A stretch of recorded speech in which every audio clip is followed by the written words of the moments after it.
Visiting Queens in New York? You are watching the right video. We're going to be exploring New York City. We're going to do it by subway.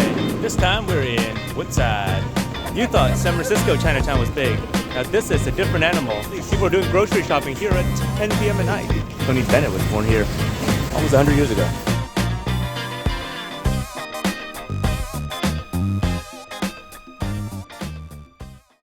In this video, we're going to talk about my top 5 destinations in this hidden gem of New York City. Queens, often overshadowed by Manhattan and hipster Brooklyn, retains that core local energy that many travelers are looking to experience. Because it's home to many neighborhoods that aren't catered to tourists, New York's second largest borough is one of my favorite places to visit in the city. We're going to talk about transportation, which subway lines to take, what to eat, what to see, and all the different cultures you're going to come across in this very diverse borough, where over 40% of people were born somewhere else. Let's talk transportation. There are 2 lines we're going to be riding today. The main transfer point in Queens, you guessed it, Queensboro Plaza. All subway service stops here before going into Manhattan. It serves as a connection for the yellow N and W lines, as well as the 7. East to west, the 7 is a great option. It runs from Chelsea across Queens to Flushing, Chinatown. It's fast, frequent, and clean using MTA's new R188 trains. Going north to Astoria and Dutch Kills, take either the N or W. It's easy to remember that N and W are the abbreviations for Northwest, taking you to the northwest side of Queens. Coming from Long Island, Queensboro Plaza is a great way to transfer from the regional Long Island Railroad into the local subway network. So let's hop on the 7 line and explore the best of Queens.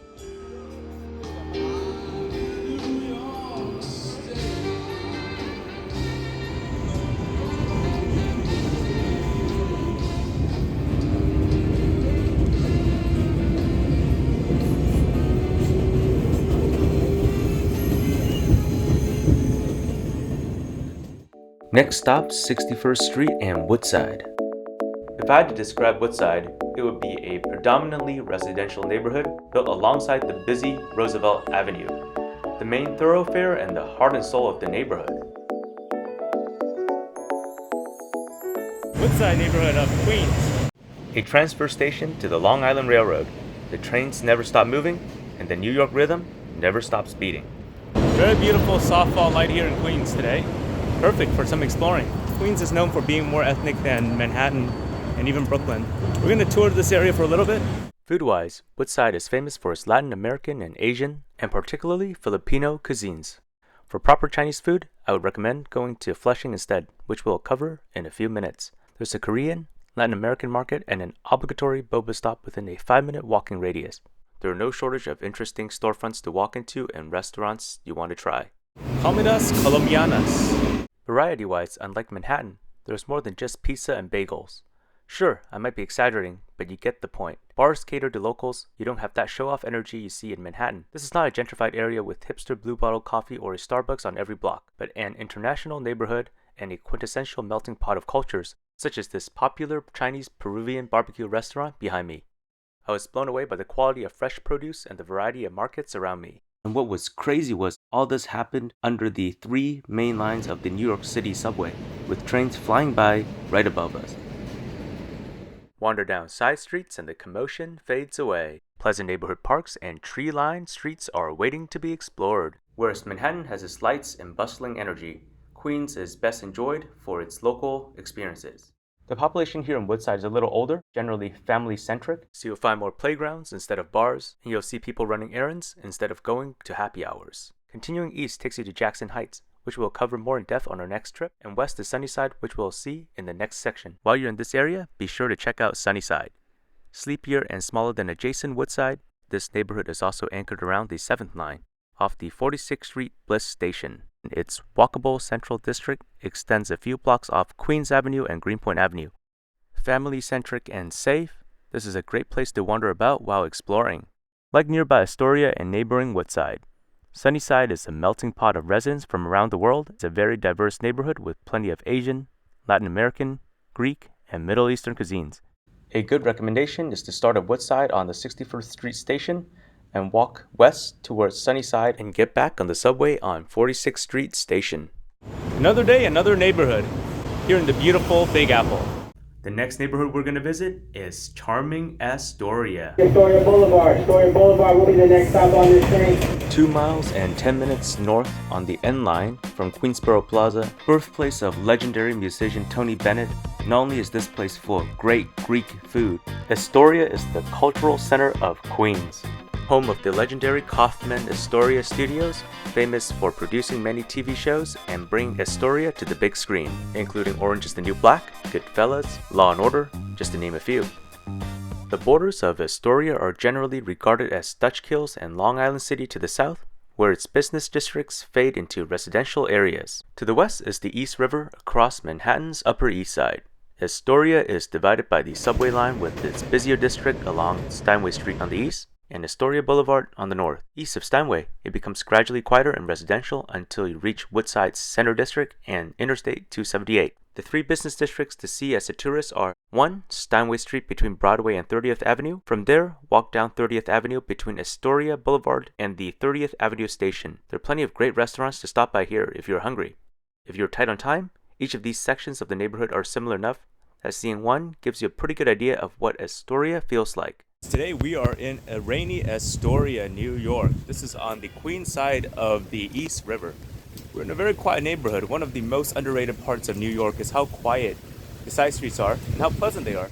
Astoria is known for a lot of good restaurants. A lot of chefs, back in the day, opened their top-end restaurants here in Astoria. And only when they had demand from folks from coming in from Manhattan to Astoria to try out their nice restaurants did they decide to open their other branches in Manhattan. Now we're back on 30th Street, Astoria, the main street. Kind of feels like the Mission District here. A lot of 2- or 3-story buildings, good restaurants, very Greek and Middle Eastern population here. I want to emphasize that Astoria is very safe. Although some areas may be a little seedier after hours, this is a primarily residential neighborhood with no major crimes. On the flip side, it's not Manhattan, so it's a little quieter at night and there may be not as many things for you to do. Similarly, it's not gentrified, so you don't have all the hipster coffee shops, restaurants, and breweries you might find in Brooklyn or Manhattan. But I really like that, and it really shows the character of the neighborhood, and it's really rare to find something that holds true to its original identity these days. I want to mention that the Bohemian Hall Beer Garden is pretty cool according to the locals. For food, don't miss Comfortland's famous chicken sandwich. This colossal meal beats Chick-fil-A's by a long shot. Located on 30th Avenue next to Steinway Street. Next to 30th Street Station is Between the Bagel, where you may find the delicious Korean-style bagel sandwich, and a lot more. The owner was really friendly and invited me to try his custom-made fried kimchi balls. I hope they make it to his menu soon. And for Greek food, most of the restaurants along Steinway Street are a safe bet. I had too many to remember which one I liked best. To the north is Ditmars Steinway. Take the N or W to the end of the line. Shops here are located north to south along 31st Street and east to west for a few blocks along Steinway Boulevard. And if the name Steinway sounds familiar, this is where the Steinway piano was from. Our next destination, Flushing, Chinatown. End of the line, we're to 7. This is East Asia. No, this is East New York City. The eastern part of Queens called Flushing. You thought San Francisco Chinatown was big. Now this is a different animal. This is Vancouver level Chinatown. There are 3 main Chinatowns in New York City. Manhattan's is your old school Chinatown, the smallest, oldest, and most centrally located, and the best for tourists. Food quality is generally very good there. Brooklyn's Cantonese-heavy Chinatown is better described as a larger version of Manhattan's. It's newer, with more room to grow geographically. Flushing's Chinatown is the busiest with the most city lights, indoor malls, and a very urban feel. Its population never sleeps and is equally diverse, with Cantonese speakers and a good number of Mandarin and other Chinese dialects. It's almost like we teleported into another world. Supermarket is completely packed. These people are doing grocery shopping here at 10 p.m. at night.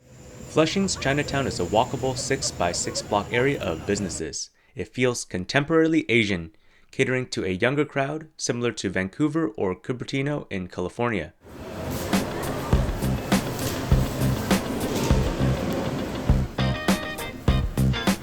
What a melting pot New York City is.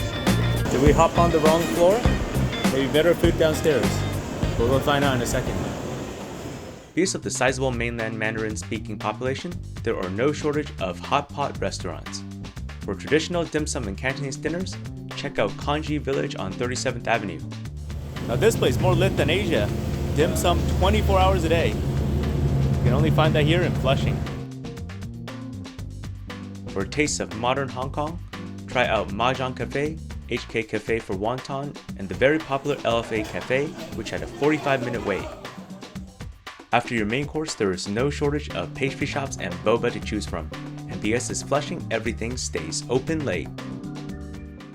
I hope you enjoyed seeing the best of Queens. We barely scratched the surface of this international borough.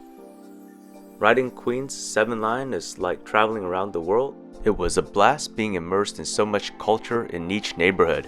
I hope this video gave you a better idea of what Queens is like and helps you with your travel planning. Hey guys, thanks for watching this video about New York City. If you like this video, please like and subscribe for more content like this.